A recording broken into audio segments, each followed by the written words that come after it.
എയർപോർട്ടിൽ എത്തുന്ന സമയത്ത് അവർ ചെക്ക് ചെയ്യുന്ന സമയത്ത് അവരെന്ത് ചെയ്യുന്നു, ഇത് ഡമ്മി ടിക്കറ്റാണ്, നിങ്ങളെ കബളിപ്പിച്ചതാണെന്ന് അവർ അറിയുന്നു. ഈ വന്നത് കൂടുതലും 90 സ്ത്രീകളാണ്. സ്ത്രീകളും പിഞ്ചു കുഞ്ഞുങ്ങളും 10-15 മണിക്കൂർ ബസ്സിൽ ട്രാവൽ ചെയ്തിട്ട് ഇവർ എയർപോർട്ടിൽ എത്തുന്ന സമയത്താണ് ഇവർ പറ്റിക്കപ്പെടുന്നു അറിയുന്നത്. ഇവരെ കൂടെയുള്ള ഒരു ഉസ്താദ് ഉണ്ട്, നമ്മൾ ഗൈഡ് എന്ന് പറയുന്ന ആൾ. ഇയാൾ ഒരു റെസ്പോൺസിബിലിറ്റിയും ഇല്ല. ഇയാൾ പറയുന്നത് എനിക്കറിയത്തില്ല എന്ന് പറഞ്ഞ് കൈ ഒഴിയുന്നു. അസ്സലാമു അലൈക്കും, welcome back to Visal media. ഞാൻ ഫക്രുദ്ദീൻ ബന്താവൂർ. ഈ വാർത്ത പറയുമ്പോൾ സത്യം പറഞ്ഞത് തുറന്ന് പറയേണ്ടി വരുന്നതിൽ സങ്കടമുണ്ട്. പരിശുദ്ധ ഉംറക്ക് പോകുന്ന തീർത്ഥാടകരെ ചതിക്കുന്ന, അവരെ ദുരിതത്തിലാക്കുന്ന അമീറുമാരും ചില ട്രാവൽസ് ഏജൻസികളും പണം പിടുങ്ങാൻ വേണ്ടി മാത്രം രംഗത്തിറങ്ങുന്ന കുറച്ച് ഉംറ നടത്തുന്ന ആളുകളുണ്ട്. അവരുടെ ചതിയിൽപ്പെട്ടാണ് മലപ്പുറം ജില്ലയിലെ കൊണ്ടോട്ടിയിലുള്ള 10-30 തീർത്ഥാടകർക്ക് ഈ ദുരിതം അനുഭവിക്കേണ്ടി വന്നത്. ഇന്നലെ മാധ്യമത്തിൽ വന്ന വാർത്ത ഒന്ന് കേട്ടു നോക്കൂ. പുണ്യഭൂമിയിൽ നിന്നും ഉംറ കഴിഞ്ഞ് മടങ്ങാനിരുന്ന മലയാളി തീർത്ഥാടകർക്ക് നേരിടേണ്ടി വന്നത് സമാനതകളില്ലാത്ത ചതി. ട്രാവൽ ഏജൻസിയുടെ അനാസ്ഥയെ തുടർന്ന് റിയാദ് വിമാനത്താവളത്തിൽ 24 മണിക്കൂറോളമാണ് വയോധികരടങ്ങുന്ന സംഘം നരകയാതന അനുഭവിച്ചത്. മലപ്പുറം കൊണ്ടോട്ടി സ്വദേശികളായ തീർത്ഥാടകരാണ് ദുരിതത്തിലായത്. മദീനയിൽ നിന്ന് 1200 കിലോമീറ്റർ അകലെയുള്ള റിയാദിലേക്ക് ബസ് മാർഗം ഇവരെ എത്തിക്കുകയായിരുന്നു. മദീനയിൽ വെച്ച് കേവലം 2 മുറികളിലായി 45 പേരെ തിങ്ങി നിറച്ച് താമസിപ്പിച്ച ഏജൻസി മടക്കയാത്രയിലും തീർത്ഥാടകരെ വഞ്ചിച്ചു. റിയാദ് വിമാനത്താവളത്തിൽ ബോർഡിംഗ് പാസിനായി ക്യൂ നിൽക്കുമ്പോഴാണ് പലരുടെയും കൈവശമുള്ളത് ഡമ്മി ടിക്കറ്റുകളാണെന്ന വിവരം അറിയുന്നത്. ഇതോടെ ഒരു കൊച്ചുകുട്ടിയടക്കം 12 പേരുടെ യാത്ര മുടങ്ങി. ബാക്കിയുള്ളവർ മുംബൈയിലെത്തിയെങ്കിലും അവിടെയും കണക്ഷൻ വിമാനം ലഭിക്കാതെ കുടുങ്ങിപ്പോയി. പ്രതിസന്ധി ഘട്ടത്തിൽ കൂടെയുണ്ടായിരുന്ന അമീറോ ഏജൻസിയോ ഇവരെ സഹായിക്കാൻ തയ്യാറായില്ല. വിവരമറിഞ്ഞെത്തിയ റിയാദിലെ സാമൂഹിക പ്രവർത്തകരായ റംഷി ബൌട്ടി, അജ്മൽ പുതിയങ്ങാടി എന്നിവരുടെ ഇടപെടലാണ് ഇവർക്ക് തുണയായത്. പോലീസിലും ന്യൂസ് പ്ലാറ്റ്ഫോമിലും പരാതിപ്പെടുമെന്ന് കർശന നിലപാടെടുത്തതോടെ ഏജൻസി വഴങ്ങുകയും കുടുങ്ങിയവർക്ക് താമസവും പുതിയ ടിക്കറ്റും ഏർപ്പാടാക്കുകയും ചെയ്തു.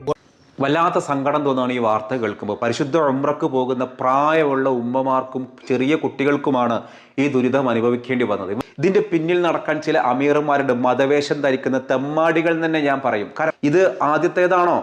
പരിശുദ്ധ ഉംറക്ക് പോകുന്ന തീർത്ഥാടകരെ എയർപോർട്ടിൽ ഇട്ടിട്ട് മുങ്ങിയ അമീർമാരുണ്ട്. ഒരൊറ്റ അപേക്ഷയുള്ളൂ, ഇതുപോലെയുള്ള തെമ്മാടിത്തരങ്ങൾ കണ്ട് മിണ്ടാതിരിക്കുന്നതാണ് ഇവർക്ക് വീണ്ടും ഇതിനൊക്കെ അവസരങ്ങൾ ഉണ്ടാക്കണേ. അവിടെ നടന്ന സംഭവം എന്താണെന്ന് കൃത്യമായി റംഷി എന്ന് പേരുള്ള ഇയാൾ കൃത്യമായിട്ട് പറയുന്നുണ്ട്. കാരണം മൂപ്പരാണ് ഇതിനു വേണ്ടി ഇടപെട്ടത്. അദ്ദേഹം പറയുന്ന വാക്കുകളൊന്ന് കേട്ടോക്ക്. ഉംറ വിസയിൽ വരുന്ന തീർത്ഥാടകരോട് എന്തിനാണ് നിങ്ങളെ ഈ ക്രൂരത? ഞാൻ നേരിൽ കണ്ട ഒരു അനുഭവമാണ്. എനിക്കത് പറയാതിരിക്കാൻ പറ്റത്തില്ല. അതുകൊണ്ടാണ് ഞാൻ നിങ്ങളുടെ മുമ്പിൽ ഈ കാര്യങ്ങൾ പറയുന്നത്. നാട്ടിൽ നിന്ന് റേറ്റ് കുറഞ്ഞ് ഉംറ പാക്കേജുകൾ ആളുകൾ പ്രഖ്യാപിക്കും. പല ആളുകളുടെയും ചാർജ് കുറവായതുകൊണ്ട് തന്നെ ആ ഓഫറിൽ കണ്ട് പൈസ കുറവാണല്ലോ എന്ന് കരുതി നമ്മളെ പോലെയുള്ള സാധാരണക്കാർ കയറി വരുന്നു. ഇവിടെ ഉണ്ടായ ഒരു അവസ്ഥ ഞാൻ നിങ്ങളോട് പറയാം. 39 പേരടങ്ങുന്ന ഒരു ടീം ഇവിടെ ഉംറക്ക് വരുന്നു. ഉംറക്ക് വന്നിട്ട് അവരെ ചാർജ് കുറയ്ക്കാൻ വേണ്ടി, അഥവാ അവരുടെ എക്സ്പെൻസ് കുറയ്ക്കാൻ വേണ്ടി ആ സർവീസ് നടത്തുന്നവർ മദീനയിൽ നിന്ന് റിയാദിലേക്ക് ബസ്സിൽ ട്രാവൽ ചെയ്യുന്നു.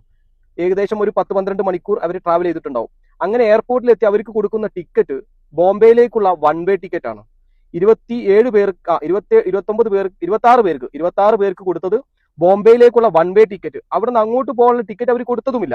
ബാക്കി വരുന്ന 13 പേർക്ക് ഇവർ കൊടുത്തത് ഡമ്മി ടിക്കറ്റ് ആണ്. അതും ബോംബെയിലേക്കുള്ള ഡമ്മി ടിക്കറ്റ്. എയർപോർട്ടിൽ എത്തുന്ന സമയത്ത് അവർ ചെക്ക് ചെയ്യുന്ന സമയത്ത് അവരെന്ത് ചെയ്യുന്നു, ഇത് ഡമ്മി ടിക്കറ്റാണ്, നിങ്ങളെ കബളിപ്പിച്ചതാണെന്ന് അവർ അറിയുന്നു. ഈ വന്നത് കൂടുതലും 90 സ്ത്രീകളാണ്. സ്ത്രീകളും പിഞ്ചു കുഞ്ഞുങ്ങളും 10-15 മണിക്കൂർ ബസ്സിൽ ട്രാവൽ ചെയ്തിട്ട് ഇവർ എയർപോർട്ടിൽ എത്തുന്ന സമയത്താണ് ഇവർ പറ്റിക്കപ്പെടുന്നു അറിയുന്നത്. ഇവരെ കൂടെയുള്ള ഒരു ഉസ്താദ് ഉണ്ട്, നമ്മൾ ഗൈഡ് എന്ന് പറയുന്ന ആൾ. ഇയാൾ ഒരു റെസ്പോൺസിബിലിറ്റിയും ഇല്ല. ഇയാൾ പറയുന്നത് എനിക്കറിയത്തില്ല എന്ന് പറഞ്ഞ് കൈ ഒഴിയുന്നു. ഈ സമയത്താണ് എൻ്റെ ഒരു ഫ്രണ്ട് മുഖേന ഞാനിത് അറിയുന്നതും ഞാൻ എയർപോർട്ടിൽ പോകുന്നതും. ഞാൻ എയർപോർട്ടിൽ പോയി കണ്ട കാഴ്ച ഭയങ്കര, എന്താ പറയാ, നമ്മൾ പറഞ്ഞറിയിക്കാൻ പറ്റത്തില്ല, അതിനപ്പുറമായിരുന്നു. കാരണം 10-18 മണിക്കൂറായിട്ട് തുള്ളി വെള്ളം പോലും ഇയാളോട് എന്തോ ഒരു ക്യാഷ് ചോദിച്ചപ്പോൾ ഇയാൾ എൻ്റെ കയ്യിൽ ഒന്നും ഇല്ല എന്നാ പറഞ്ഞത്. ഒരു വെള്ളം പോലും അവർക്ക് കൊടുക്കാൻ തയ്യാറായില്ല എന്നതാണ്. നിങ്ങൾക്കറിയാലോ, എയർപോർട്ടിന്റെ ഉള്ളിൽ ഒരു വെള്ളം മേടിക്കണമെന്നുണ്ടെങ്കിൽ എക്സ്പെൻസീവ് ആണ്. അതുപോലെ അങ്ങനെ കിട്ടത്തുമില്ല, പുറത്തുനിന്നും കിട്ടത്തുമില്ല.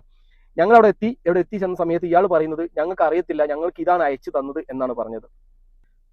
അത് കഴിഞ്ഞു ആ ഏജൻസിയെ ഞങ്ങൾ നിരന്തരം വിളിക്കാൻ ശ്രമിക്കുന്നു, കിട്ടുന്നില്ല. ഒടുവിൽ ഞാൻ ആ വന്ന ഗൈഡിനോട് നിങ്ങളെ ഇവിടെ പോലീസിൽ ഏൽപ്പിക്കും എന്ന് പറഞ്ഞ് അയാളെ ഫോണിൽ നിന്ന് ആ ഏജൻസിയെ വിളിച്ചിട്ട് അവരായിട്ട് കോൾ ചെയ്യുന്നു.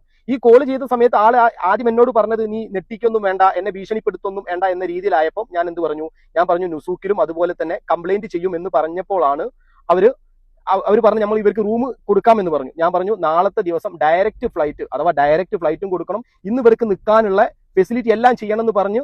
അവർ ആ സമ്മർദ്ദത്തിന് വഴങ്ങി അവർ റൂം ബുക്ക് ചെയ്യുന്നു. ഈ റൂം ബുക്ക് ചെയ്യുന്ന സമയത്ത് തന്നെ ഈ കൂടെയുള്ള ഉസ്താദ് ചെയ്തത്, ഉസ്താദ് എന്ന് പറയാൻ പോലും എനിക്ക് തോന്നുന്നില്ല. കാരണം അയാളോട് എത്ര റൂം വേണമെന്ന് 3 റൂം എടുക്കാൻ പറഞ്ഞപ്പോൾ അയാൾ പറഞ്ഞത് വേണ്ട 2 റൂം മതി എന്ന് പറഞ്ഞത് 13 പേർക്ക്. അപ്പോഴാണ് ആ സ്ത്രീ പറയുന്നത്, കഴിഞ്ഞ ദിവസം ഇതിന് മുമ്പുള്ള ദിവസം മദീനയിൽ വെച്ച് ഒരു റൂമിൽ 21 പേരെയാണ് കിടത്തിയിട്ടുള്ളത്. നിങ്ങൾ ആലോചിക്കണം. പല ഉമ്രക്കാരും കൊണ്ടുവന്നിട്ടുള്ള അവസ്ഥകൾ പറയുന്നത്, ഒരു ബാത്റൂമിന്റെ ഉള്ളിൽ നമ്മളെ ട്രെയിനിലുള്ള ബാത്റൂമിന്റെ അത്ര സൗകര്യമുള്ളൂ. ഒരു തുണി എടുത്തിട്ട് വിടുമ്പോൾ പോലും ബാത്റൂം അത് താഴെ വീഴുന്ന അവസ്ഥ. അത്രയും ഒരു ട്രെയിനിലുള്ള ബാത്റൂമിന്റെ അവസ്ഥ നിങ്ങൾക്ക് അറിയാലോ. അതുപോലെ അതിനെക്കാട്ടി കഷ്ടത്തിലാണ് പല ഉമ്ര സർവീസ് ആളുകൾ നടത്തുന്നത്. എന്തിനാണ് നിങ്ങൾ ഇങ്ങനെ പൈസ ഉണ്ടാക്കുന്നത് എനിക്ക് ചോദിക്കാനുള്ളത്. അങ്ങനെ അവരെ റൂമിലേക്ക് മാറ്റുന്നു. ഈ റൂമിലേക്ക് മാറ്റി ഞങ്ങൾ അവിടെ കൊണ്ടുപോകുന്നു, അവർക്കുള്ള ഫുഡ് കാര്യങ്ങൾ മേടിച്ചു കൊടുക്കുന്നു, അവരെ നിർത്തുന്നു. രാവിലായിട്ടും ടിക്കറ്റ് വരാതായപ്പോൾ വീണ്ടും ഈ ഉസ്താദിനോട് ഞങ്ങൾ പറയുന്നു, നിങ്ങൾ പോലീസിനെ വിളിക്കും, മീഡിയനെ വിളിക്കും, അതെല്ലാം അവർക്കുള്ള ടിക്കറ്റ് ഇഷ്യൂ ചെയ്യണമെന്ന് പറഞ്ഞ് ഒടുവിൽ സമ്മർദ്ദത്തിന് വഴങ്ങിയിട്ടാണ് അവർ ഡയറക്റ്റ് ടിക്കറ്റ് കൊടുക്കാൻ തയ്യാറായത്. എന്നിട്ട് അവർ ഡയറക്റ്റ് ഈ 13 പേർക്ക് ഞങ്ങൾ ഡയറക്റ്റ് ടിക്കറ്റ് അവരെ കൊണ്ട് എടുപ്പിച്ചു എത്തുന്നു. ഈ ഉസ്താദ് പറഞ്ഞത് എനിക്കൊന്നും അറിയില്ല എന്ന് പറഞ്ഞ ഈ ഉസ്താദ് ഈ ചെയ്ത പണിയേക്കണം. അവിടെ എത്തിയ സമയത്ത് എയർപോർട്ടിൽ എത്തിയിട്ട് ഈ ഉമ്രക്കാരെ ഇവിടെ ഒന്ന് സലാം പറയാൻ പോലും നിൽക്കാതെ അയാൾ ഇവിടെ മുങ്ങുന്നു. ഇതാണ് അവസ്ഥ. ഇനി ബോംബെയിലേക്ക് വിട്ട ആളുകളുടെ അവസ്ഥ അതിനും ഭയാനകമായിരുന്നു. ബോംബെയിൽ വന്ന് വിട്ടിട്ട് അവർക്ക് ബോംബെ എയർപോർട്ട് നിങ്ങൾക്കറിയാം, 2-3 പ്രാവശ്യം ബോംബെ പോയ ആളുകൾക്ക് പോലും എങ്ങോട്ട് പോകണം എന്നറിയാൻ പറ്റാത്തൊരവസ്ഥ ഉണ്ടാവും. അത് നിങ്ങൾക്ക് എല്ലാവർക്കും അറിയാം, പോയവർക്കറിയാം. എന്നിട്ട് ഈ ലേഡീസ് മാത്രം, ഇവരെ കൂടെ ആരുമില്ല. ഈ 26 പേരെ കയറ്റി അയക്കുമ്പോൾ അവർ കൂടെ ആരുമില്ല. അവർ ബോംബെയിൽ പോയിട്ട് അങ്ങോട്ടും ഇങ്ങോട്ടും തിരിഞ്ഞു നടക്കുന്നു, ഒന്നും ചെയ്യാൻ പറ്റുന്നില്ല. അതിൽ പകുതി ആളുകൾക്ക് ടിക്കറ്റ് എടുത്തു കൊടുത്തിട്ട് അവർക്ക് എങ്ങോട്ടാ പോകേണ്ടതെന്ന് അറിയാതെ അവർ ഫ്ലൈറ്റ് മിസ്സാവുന്നു. 4 പേര് തലയിറ്റി വീഴുന്നു. ഒരാളെന്തോ മാനസികമായിട്ട് എന്തൊക്കെ ബുദ്ധിമുട്ടുകളുണ്ടെന്ന് പറയുന്നു. അവിടെ നരകിപ്പിക്കുന്നു. ഇതാണ് അവസ്ഥ. എനിക്ക് പറയാനുള്ളത് ഇതുപോലെ ചെറ്റത്തരം, അങ്ങനെ തന്നെ ഞാൻ പറയും, ഈ ഒരു ഉമ്രയുടെ പേരും പറഞ്ഞിട്ട് എന്തിനാണ് ഇങ്ങനെ ഒരു ചെറ്റത്തരം നിങ്ങൾ ചെയ്യുന്നത്? ഉംറ തീർത്ഥാടകർക്ക് ഭക്ഷണം കൊടുക്കാതെ, വെള്ളം കൊടുക്കാതെ റൂമിൽ 10-21 ആളുകളെ ഒരു റൂമിൽ താമസിപ്പിച്ചിട്ട് 1200 കിലോമീറ്ററുകൾ മാറ്റം മദീനയിൽ നിന്ന് റിയാദിലേക്ക് മണിക്കൂറുകളോളം ബസ്സിലിരുന്ന് കാല് നീര് വന്നിക്കുന്നത് ഈ ഉമ്മമാരെ ഇങ്ങനെ ബുദ്ധിമുട്ടിക്കുന്നത് വെറും പണം മാത്രം ലക്ഷ്യം വെച്ചിട്ടാണ്. നമുക്ക് കിട്ടുന്ന ടിക്കറ്റ് കൺഫേം ആണോ അതോ ഡെമ്മി ടിക്കറ്റ് ആണോ? എന്തിനാണ് ഈ ഡെമ്മി ടിക്കറ്റ് എടുക്കുന്നത് നിങ്ങൾക്ക്? അതായത് ഇപ്പോൾ നമ്മൾ 15 ദിവസമാണ് ഒരു ഉംറയുടെ യാത്ര എന്ന് പറയുന്നത്. അതിൽ 13 ദിവസം അത് കിട്ടുള്ളൂ.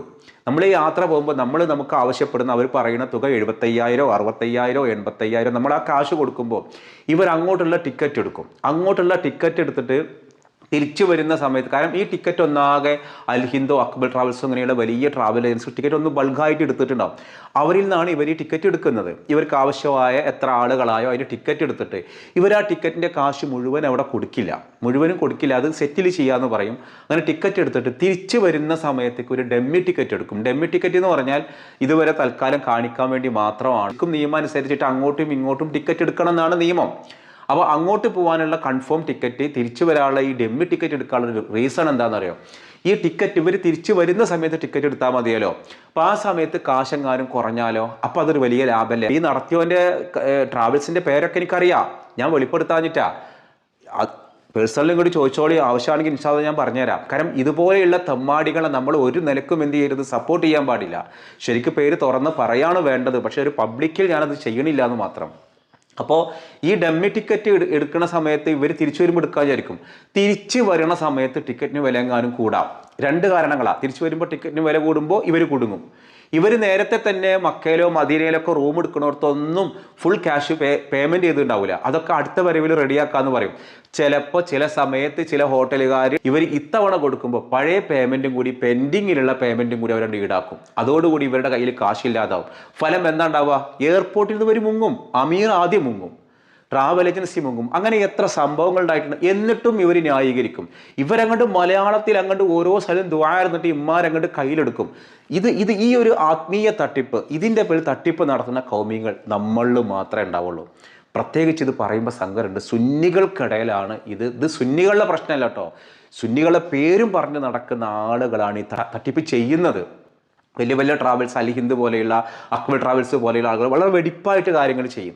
ഇവർ 1-2 തവണ അമീർമാർ പോയിട്ട് എക്സ്പീരിയൻസ് ഉള്ള ആളുകൾ പിന്നെ എവിടെന്നെങ്കിലുമൊക്കെ ആളുകളെ കണക്ട് ചെയ്തിട്ട് സ്വന്തമായിട്ട് തുടങ്ങി തന്നെ. എന്തിന് സമസ്തയുടെ ഉന്നത നേതാവിൻ്റെ മകൾക്കടക്കം ഹജ്ജിന് പോകാമെന്ന് പറഞ്ഞ് ലക്ഷങ്ങൾ പറഞ്ഞ് പറ്റിച്ചത് അതും ഉസ്താദ് തന്നെയായിരുന്നു. പറ്റിച്ചോരും ഉസ്താദ് തന്നെയാണ്. എന്നിട്ട് റിപ്പോർട്ടർ ചാനലിൽ ആ സമസ്ത ഉന്നതാവിൻ്റെ മകളും ഭർത്താവായ ഉസ്താദും കരഞ്ഞു പറയാം. നമ്മുടെ വീഡിയോ കാണുന്ന ആർക്കെങ്കിലും ഇതുപോലെ ഉംറക്ക് പോയിട്ടുള്ള ഇതുപോലെ തിക്താനുഭവങ്ങൾ, വിഷമകരമായ അനുഭവങ്ങൾ ഉണ്ടായിട്ടുള്ള ആളുകളുണ്ടെങ്കിൽ ഒന്ന് താഴെ വിവരങ്ങളൊന്ന് കമൻറ്റ് ചെയ്യണം. ഇപ്പോൾ ഈ വീഡിയോ കാണുന്ന ആരെങ്കിലും ഈ പറയുന്ന യാത്രാ സംഘത്തിലുള്ള ആളുകൾ ഉണ്ടായിരുന്നു.